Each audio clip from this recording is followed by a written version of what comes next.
My name is Joseph. I have two questions to ask. Why all the Muslims men are allowed to marry for 4 women? And the second one is, how can you prove that Jesus was not crucified? Brother, there's two questions. Brother, are you a Christian? I am. Brother, there's two questions. That why does Islam permit a man to have up to 4 wives? Why does Islam permit a man to have more than one wife? And second question, how can you prove that Jesus Christ, peace be upon him, was not crucified? That Quran is the only religious book on the face of the earth which says marry only one. You read the Bible, you read the Ramayana, you read the Mahabharata, you read the Veda. No religious book on the face of the earth says marry only one besides the Quran.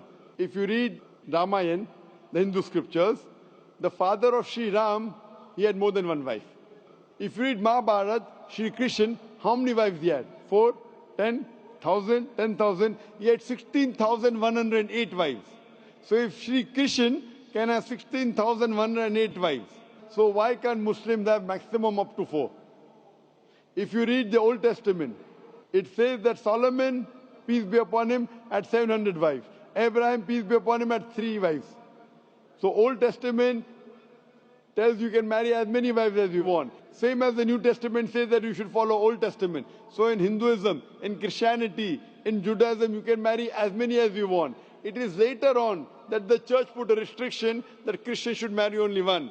It is later on Rabbi Ben Shimon Yehuda passed a synod and say that Jews should marry only one. Otherwise, previously, they used to marry as many as they wished. It is the Indian penal code in India in 1954 that put a restriction and said under the Hindu Special Marriage Act, the Hindus should marry only one. But the scriptures put no restrictions. Let's analyze what does the Quran say. Quran says in Surah Nisa chapter 4 verse number 3, marry women of your choice in 2s, 3s or 4s, but if you can't do justice, marry only one. This statement, if you can't do justice, marry only one, is only given in the Quran and no other religious scriptures. Let us analyze why does Quran give permission for the Muslim men to marry more than one woman, maximum 4. The reason is that by nature, male and female are born in equal proportion.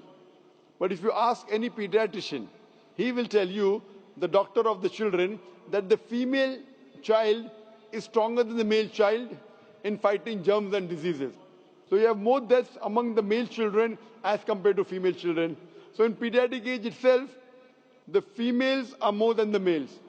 As life goes on, there is death due to wars, due to alcoholism, due to drug addiction, due to accident. In all these cases, more men are dying as compared to females. So today in the world, there are more females as compared to males. In few countries, like India and China, the female population is less than the male population because of female feticide and female infanticide. In India, according to a BBC report, every day more than 1,000 fetuses are being aborted after they are identified as females. If you multiply this figure by 365, you get a total of more than 1 million fetuses are being aborted every year in India after they are identified that they are females. According to the Tamil Nadu government hospital report, out of 10 females born alive, 4 are put to death. If you stop this evil practice of female feticide and female infanticide in India, even in India, the female population will become more than the male population. Even in China, if you stop this evil practice, the female population will become more than the male population. Today, if you analyze, in USA alone, there are 4.7 million females more than males.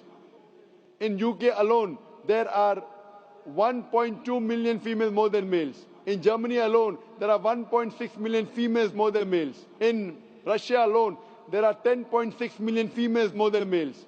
And God alone knows that how many females are more than males throughout the world.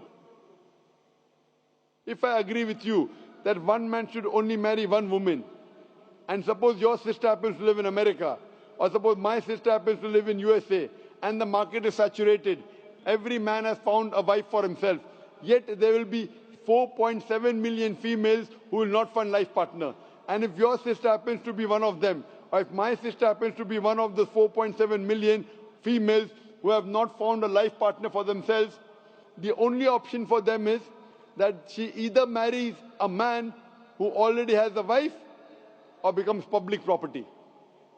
Public property, such a harsh word. It is the most sophisticated word I can use. I cannot use a better word. You know, in America, today the statistics tell us, on average, a man has 8 different sexual partners before he settles down with one. Having mistresses in USA is very common. 5, 10, 20, 30, no problem. Having more than one legal wife, it doesn't go down their throat. When a woman is a mistress, she doesn't get her rights. She is dishonored. She is not treated well. In Islam, when a woman becomes the second wife, she gets her honor, she gets her right, she's treated well. Any modest woman, if you ask her, that would you prefer being a second wife of a man who is already married or become public property, they would opt for the first. So Islam has given permission for some men to have more than one wife to protect the modesty of the woman. Coming to your second question. Is it allowed for ladies to marry 4 men? Brother, you're asking counter question, the time is limited. You asked 2 questions, now you're asking a 3rd question. Are you convinced with the first answer? I'm convinced with the first one. MashaAllah, so you're convinced, okay. The brother asked that, is a woman allowed to have more than one husband? If you do that, this problem will be exaggerated more. I mean in Muslims. In Muslims. As it is, women are more than men. If women marry more than one husband, the problem will be exaggerated. Point number 1. Point number 2, if a man has more than one wife and if the child is born, you can easily identify who is the father, who is the mother. If a woman has more than one husband and if the child is born... The DNA is still allowed. Brother, let me finish the answer, na? You asked the question, was I interfering? Was I interrupting? Yes or no? No. No. So why are you interrupting? After I finish, you can ask, na? I'm a medical doctor. Are you a medical doctor? No. I'm a medical doctor. I know about DNA testing. I'll come to it. Once, if a woman has more than one husband, 2 husbands, and if a child is born, and if he goes to admit in the school, and if the question, who's your father, she'll have to give 2 names. You're talking about DNA testing. I know about it. DNA testing is recent. Was DNA testing there 50 years back? Was it there? No. It's a new recent discovery, yet it's not 100%. Even if I agree it's 100%, it is now, it wasn't there before. Islam is there since time immemorial. And this is not the only reason. Even if I agree tomorrow it becomes 100% perfect, this is not the only reason. Today science tells us that man is more polygamous in nature as compared to the female. Today science tells us that during menstrual cycle, the female undergoes certain psychological changes. It's not possible for her to do the role of multiple wives. But a man doesn't undergo these changes. It's possible for him to do a role of multiple husbands.